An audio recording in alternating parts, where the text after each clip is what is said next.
All right, in this video, I'm going to show you how to find the filters and how to use them on your memory movie in iPhone 13 Photos app. Let's open it up. Let's go down to the bottom. Let's hit For You.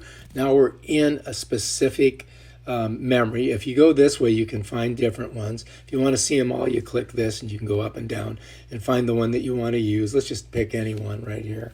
So now this is playing, right?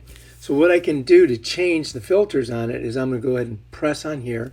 It's going to give me this little music app, which you got to click. Once you do that, there's a couple ways you can change the filters. You can change the music and the filter at the same time, like I just did there. See the music changed?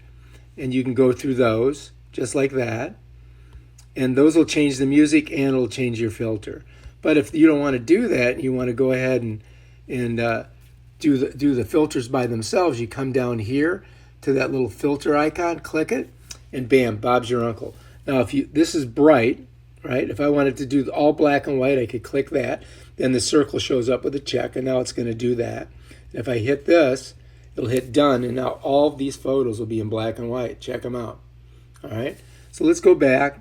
Let's go back to bright. That's the one that I had it on, and we'll keep it there. I'm just going to go ahead and hit done, and bam, Bob's your uncle. All right, if you like this video, subscribe to my channel and check out my other awesome videos where I show you how to do stuff like this. Peace out.